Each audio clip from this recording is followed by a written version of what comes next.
I go to school half days on the job program, and I come out here on the farm and mow the grass and whatever other odd jobs Mama needs me to do. We call it a choose and cut operation.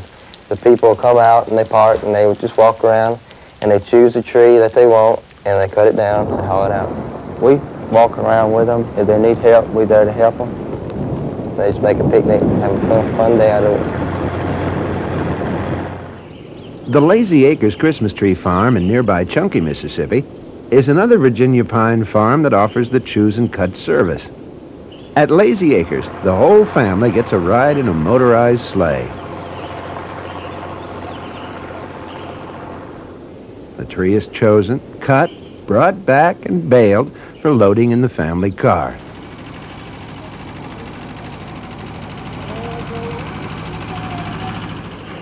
Out in the Northwest, incidentally, there's a choose and cut tree farm in Oregon that offers a train ride for the kids, a happy holiday journey by rail that goes right out to Christmas Tree Forest and back again. Now, to summarize the southern segment of this Christmas tree story, here's Bill Murray, a Christmas tree grower headquartered in Cordele, Georgia, who's been a pioneer in tree growing research.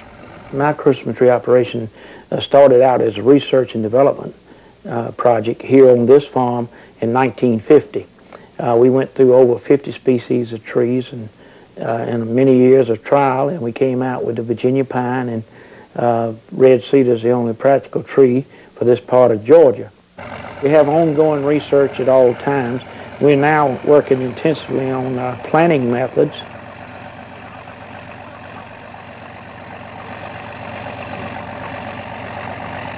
We have a tree harvesting machine, which is also used during the summer with different attachments as our tree shearing machine.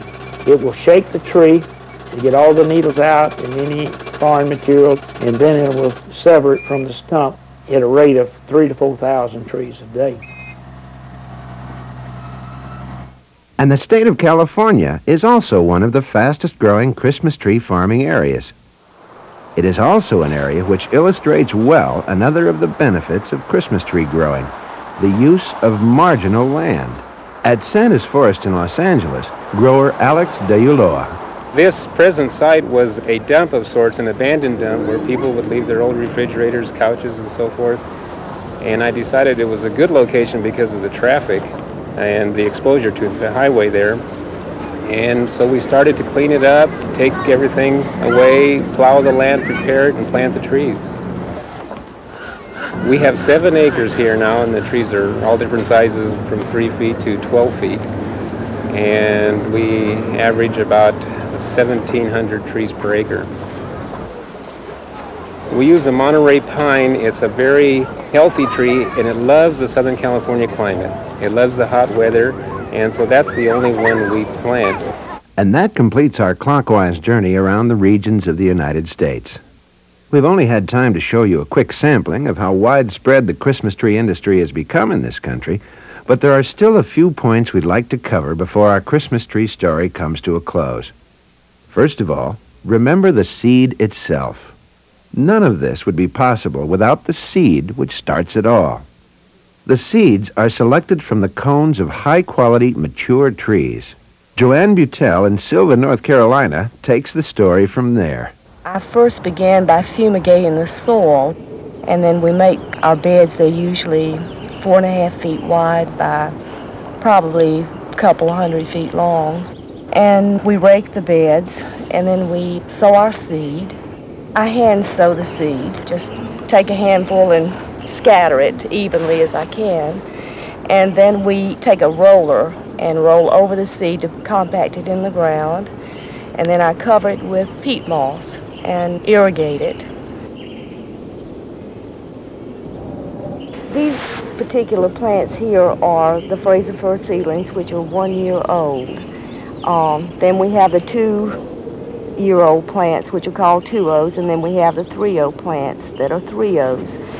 And when they become 3-0s, we usually take them out of the beds and sell them or transplant them. And from there, they are lifted out of the transplant bed and taken out to the field, and that's where we get our Christmas trees. And there is, of course, the question of the environment. How about it? Is Christmas tree growing a benefit for the environment? Christmas tree growing is probably close to 100% for the environment. Probably the biggest thing is what we do to the landscape. If you had seen this area here in central Wisconsin 25 years ago, this was called Sand Flats. This was the Dust Bowl of Wisconsin. And what we've done is stop the erosion with the Christmas trees. We've beautified the landscape. We've actually cooled the atmosphere around here. You know, each one of these little trees is like a little air conditioner and purifies the air. 1 acre of trees puts out enough oxygen to supply 18 people in a year. A mature tree does not produce oxygen like that. Now, our trees only get to be at the most 15 years old, and then they're harvested, and another tree goes in right alongside the stump that one was cut from. Once we just beautified the landscape and held the soil in place, we started providing cover for all the wildlife. Well, then how about the economy? How about employment? Is the Christmas tree industry good for commerce? Does it produce jobs? This area has 20,000 acres of Christmas trees with an annual production of probably 1 million trees a year, and I would say a total payroll of at least $3 million or more. We provided the first jobs for youth. Youth are very, very fortunate in this area that any youngster, boy or girl, that reaches the age of 14 or 15 can have a job. All summer long, the work is hard, but we feel it's very good training. I love to work with youth. It's really fun to watch them develop. It's quite a thrill, too, when we hand out the first paychecks to see their eyes light up.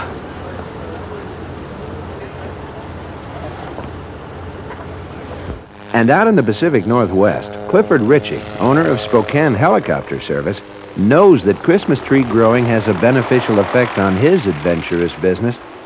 Well, our day starts usually probably about 5:30. We get the crew up so that we can be in the field at first light, which is normally about 7 o'clock right now.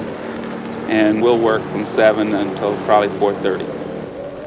Yesterday I ran 268 trips, and that's 2 landings and 2 takeoffs per trip.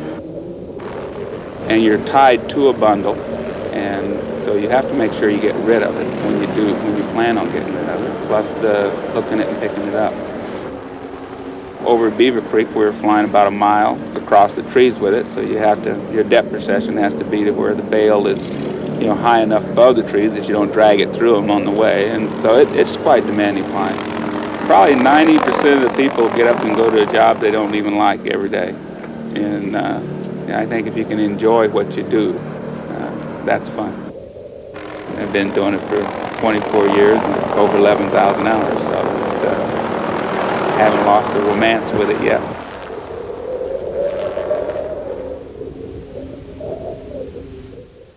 First, jobs for young people. Jobs for migrant farm workers at the end of the seasonal cycle. Additional business for transportation and salespeople. Stimulation of special services and suppliers, such as Cliff Ritchie and other helicopter operators who are employed in the harvest. The Christmas tree growing industry generates a full chain of activity within the American economy. As a matter of fact, over 100,000 people are employed by the Realtree Christmas tree industry. State and federal taxes are paid on the basis of a wholesale crop value of $300 million and a retail value of $600 million. Such a growth in such a short time has brought about the need for an organization to oversee the interests of the growers and to set standards for the product. For the Christmas tree growers, that organization is called the National Christmas Tree Association, and it is headquartered in Milwaukee, Wisconsin. The National Christmas Tree Association is a trade association representing the interests of some 12,000 people involved in the production and sale of Christmas trees throughout the United States and Canada. And they run a trade good ideas.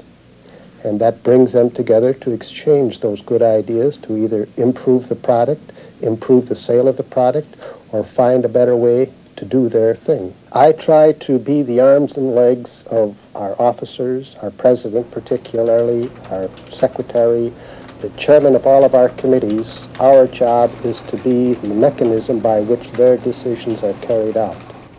The National Christmas Tree Association got started as a result of a number of state organizations getting together. At that time, we were more interested in exchanging cultural practices. We have come a long way with the cultural practices, and now our main problem is marketing our product. Marketing has become a necessary and important part of the Christmas tree business. More trees are being harvested, more trees are being planted, and holiday sales messages become more frequent and more complex.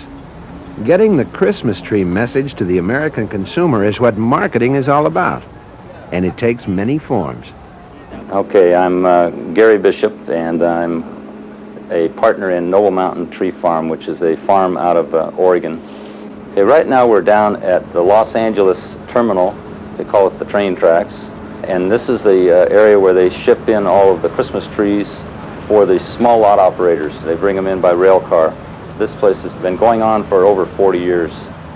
People come down to this area feeling that they can get a better deal on buying a tree retail, so that on a day like today, which is a weekend, there'll be over 50,000 families come down to buy Christmas trees. And of course, outside you can see that it is like a circus. They have cotton candy and balloons and all types of food concessionaires, and they actually auction Christmas trees out of the railroad cars. It's a lot of fun on the weekends. We bring them on the railroad cars because they will keep better over a period of time, and instead of putting them out in the hot Los Angeles sun. From the Druid candles in the winter oak trees of long ago to the sophisticated marketing systems of today, the tradition goes on to the enjoyment of all. And the marketing of Christmas trees now brings the customer and the tree together in a host of intriguing ways and places.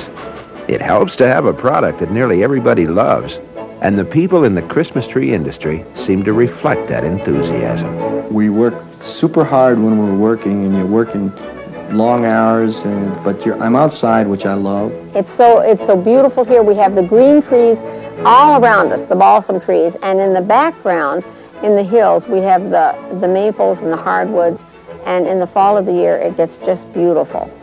Just a nice, healthy life. So that's the end of our Christmas tree story. A brief look at an industry more complex and more diversified than most people realize. From the seed to the holiday season, it's a happy kind of business with a naturally beautiful product that brings pleasure to nearly all of us. So perhaps the point we made at the beginning is the main point after all. It is the end of the story that we remember most vividly. The Christmas tree, in all its finished splendor, decorated for the holiday celebration. A real tree with the fresh scent of green foliage, a messenger of life. And during its brief and glittering moment, it seems to be everywhere. From the White House in Washington, where the National Christmas Tree Association places a fine tree every December, to the Festival of Trees in Portland, Oregon, to the hills and boulevards of Hollywood, to the choose and cut lots nationwide, to the streets of New Orleans and Chicago, to Rockefeller Center in New York. And best of all, to the tree that you and your family bring home for your holiday fun. It remains one of our oldest and most enduring midwinter traditions, a green promise that points expectantly toward the return of spring and the renewal of life. The Christmas tree.